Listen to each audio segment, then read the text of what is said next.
Hello दोस्तों, यदि आप हमारे चैनल से नए जुड़े हैं तो हमारे चैनल एवी लाइव को सब्सक्राइब जरूर करें और अपने दोस्तों में शेयर करें। चारों ओर अंधेरा छाया हुआ था, किसी को कुछ नजर नहीं आ रहा था। हम लोग यहाँ आए ही क्यों थे? युग की बातों में हमें नहीं आना था। रिलैक्स यार, अभी थोड़ी देर में रोशनी आ जाएगी। रोशनी नहीं आया तो कुछ और ही होगा। हम लोगों ने ये ठीक नहीं किया। कूल डाउन, हमारे मोबाइल की फ्लैश लाइट ऑन करते हैं, अभी रोशनी हो जाएगी। मगर ये क्या, चारों में से किसी का भी मोबाइल काम नहीं कर रहा था। प्रज्ञा, योग, रैना और राज चारों बहुत अच्छे ऑफिस कलीग थे। चारों को घूमने फिरने और आउटिंग करने का बहुत ज्यादा शौक था। आने वाला वीकेंड 4 दिनों का है, क्यों ना हम लोग कहीं घूमने चले? हाँ हाँ, क्यों नहीं, बताओ कहाँ चलना है? मुंबई के पास तो लोनावला है, क्यों ना हम लोग वहीं चले? मैंने आज तक देखा भी नहीं है। क्या यार, लोनावला जाएंगे? गोवा चलते हैं ना। मेरे पास एक अलग आइडिया है।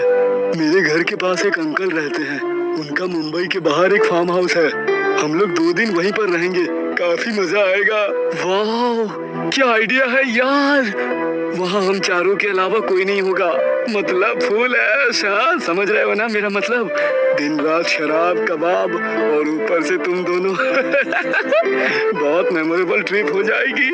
राज, कहीं भी बाहर जाओ तो तुम्हें शराब के अलावा कुछ भी नहीं समझ आता है।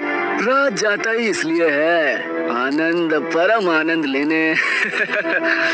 राज की बात पर चारों जोर जोर से हंसने लगे। अगले दिन सुबह चारों उस फार्म हाउस पर पहुंच गए थे। फार्म हाउस काफी पुराना था और वहाँ पर कोई केयर टेकर भी नहीं था। ये हम कैसी जगह आ गए हैं? ये तो पुराना भूतिया महल लग रहा है। हाँ नहीं तो क्या, एक तो मुंबई से इतनी दूर आ गए, ना ही यहाँ पर नेटवर्क है और ना ही खाने पीने की अच्छी व्यवस्था। पूरी छुट्टियाँ बर्बाद हो गई। कैसी बात कर रहे हो तुम दोनों? यहाँ पर कितनी शांति है, दूर दूर तक कोई आवाज नहीं, शुद्ध हवा, शुद्ध खाना, और क्या चाहिए तुम दोनों को? ये भी एक अलग तरह का एक्सपीरियंस है। Wait and relax. हाँ, उन्होंने जैसे तैसे दिन गुजारा और रात को उन लोगों ने फार्म हाउस की पूछ में फायर का इंतजाम किया। लड़कियां दोनों एक दूसरे से बात करने में मग्न थी और लड़के हाथ में बियर की बोतल लेकर अचानक एक दूसरे की ओर मुस्कुराकर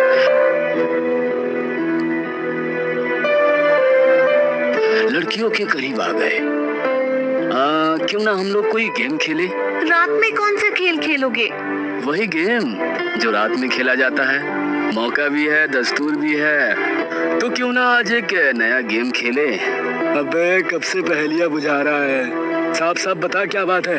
अरे आज मैं खास गेम की बात कर रहा हूँ, ओइजा बोर्ड। ओइजा बोर्ड, ये तो आत्मा का खेल होता है ना। एक बोर्ड की मदद से आत्मा को बुलाया जाता है, फिर वो आपके सवालों के जवाब देती है। मगर इस वक्त ओइजा बोर्ड कहाँ से आएगा?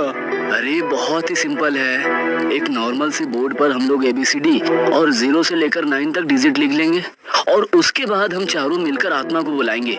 वो हमारे सारे सवालों के जवाब दे देगी। क्या बकवास लगा रखी है? हम लोग इस गेम के बजाय ट्रूथ एंड डेयर भी खेल सकते हैं। अरे ट्रूथ और डेयर में सभी लोग झूठ बोलते हैं और ये गेम तो अभी बच्चे खेलते हैं। बी मैच्योर यार, कुछ बड़े वाले गेम खेलते हैं ना। प्रज्ञा और रैना के मना करने के बावजूद दोनों लड़के नहीं माने। अब तुम लोग मान ही नहीं रहे हो तो जरा बताओगे इस गेम को कैसे खेलते हैं? और यदि सच में आत्मा आ गई तो उसे वापस भेजने का तरीका पता है? क्या तुम भी इन सब बातों में यकीन करती हो? आत्मा कुछ नहीं होती यार, ये तो केवल एक फन गेम है। आत्मा आ भी जाएगी तो यही रह जाएगी हमारे साथ। पहले आने तो दो, फिर उसे वापस भेजने के बारे में सोचेंगे। प्रज्ञा, तुम लोग डरो मत। केवल एक बोर्ड पर हम सब लोग उंगलियां और एक सिक्का रखेंगे।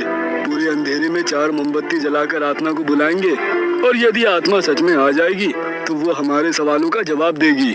Sounds interesting. Let's start the game. राज ने तुरंत ओइजा बोर्ड बनाया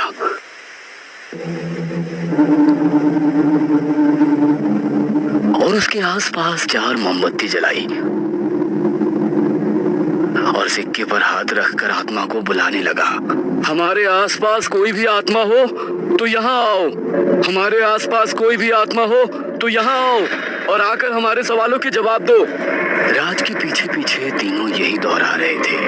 हमारे आसपास कोई भी आत्मा हो तो यहाँ आओ, हमारे आसपास कोई भी आत्मा हो तो यहाँ आओ और आकर हमारे सवालों के जवाब दो। मगर ना तो सिक्के की कोई हलचल हुई और ना ही कुछ ऐसा महसूस हुआ कि आत्मा आई हो। अचानक राज गेम छोड़कर अपनी जगह से खड़ा हो गया। क्या बकवास है यार, पिछले 10 मिनट से हम आत्मा को बुला रहे हैं, आत्मा ने आना तो दूर अपने होने का सबूत भी नहीं दिया।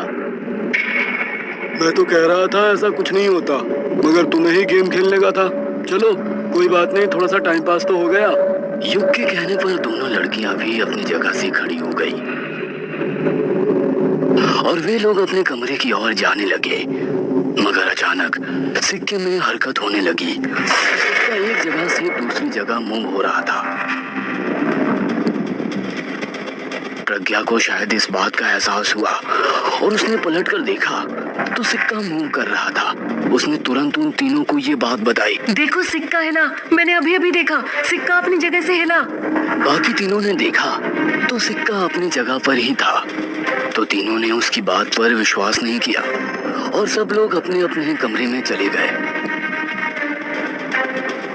आधी रात को प्रज्ञा की नींद खुली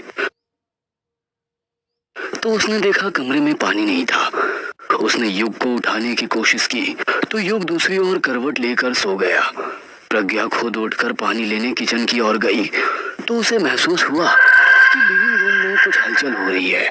वो पानी का जग वहीं डाइनिंग टेबल पर छोड़कर लिविंग रूम की ओर आई तो उसने देखा रैना सोफे पर बैठी रो रही थी। उसे समझ नहीं आया कि आखिर क्या हो गया, क्यों रैना रूम के बाहर आकर रो रही है। वो तुरंत उसके पास गई और उसने उसके कंधे पर हाथ रखा। प्रज्ञा के हाथ रखते ही रैना ने गर्दन उठाकर ऊपर देखा तो उसकी आंखें देखकर प्रज्ञा की चीख निकल गई। उसकी आंखों की जगह खाली थी, वहां पर गड्ढे थे और उसका पूरा शरीर सफेद पड़ चुका था। प्रज्ञा की चीख सुनकर रैना, युग और राज तीनों वहां आ गए। क्या हुआ प्रज्ञा, इतनी जोर से क्यों चिल्लाई? वो रैना। क्या हुआ है रैना को? वो तो अच्छी भली खड़ी है। युग के कहने पर प्रज्ञा ने जैसे ही रैना को देखा वो हैरान रह गई। रैना सही सलामत उसके सामने खड़ी थी। उसने पलटकर सोफे पर देखा तो वहाँ कोई नहीं था। ये कैसे हो सकता है? रैना तो अभी यहाँ थी। क्या बोल रही हो तुम? मैं और रैना तो अभी ऊपर के कमरे से आए हैं। अभी थोड़ी देर पहले हम लोग ओइजा गेम के बारे में बात कर रहे थे ना, शायद इसलिए तुमने कोई डरावना सपना देखा होगा। कोई बात नहीं, अभी जाकर आराम करो, सुबह इस बारे में बात करेंगे।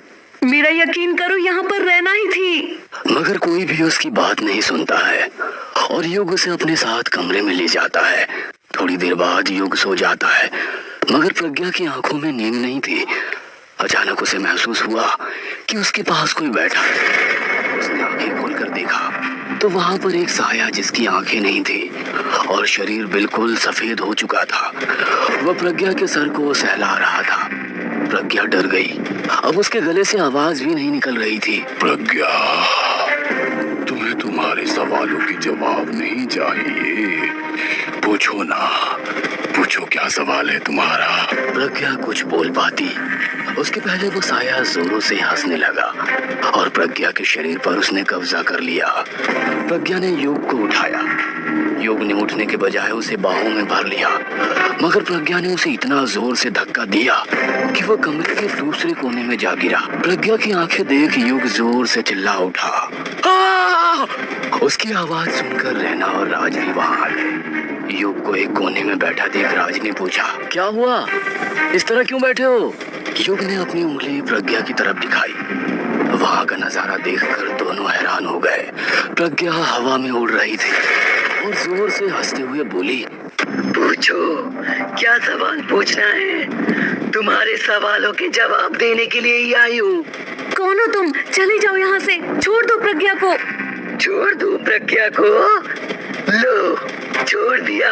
कहकर वो साया प्रज्ञा के शरीर से बाहर निकल गया। प्रज्ञा धड़ाके से जमीन पर गिर गई। तीनों उसे उठाने के लिए उसके पास गए तो वो साया दोबारा उसके शरीर में घुस गया।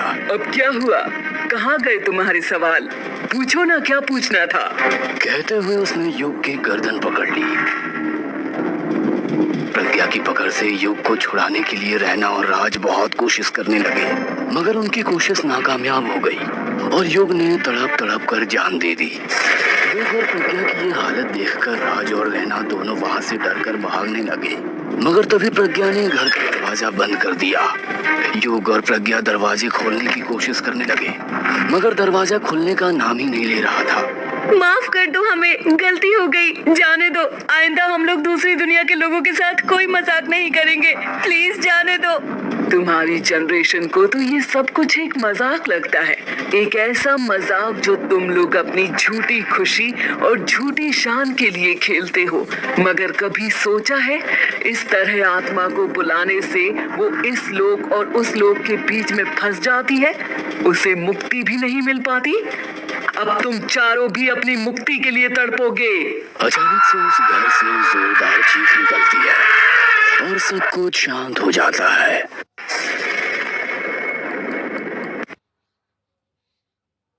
कुछ दिन बाद जब उन लोगों की तलाश में पुलिस वहां पहुंचती है, तो पुलिस भी हैरान थी। उन चारों की लाश एकदम सफेद हो चुकी थी और दोनों आंखें गायब थी। उनकी मौत सबके लिए एक रहस्य था। उन लोगों के द्वारा बुलाया हुआ वो साया आज भी अपनी मुक्ति के लिए भटक रहा है। कहीं आप भी तो ओजा बोर्ड खेलने के बारे में नहीं सोच रहे हैं?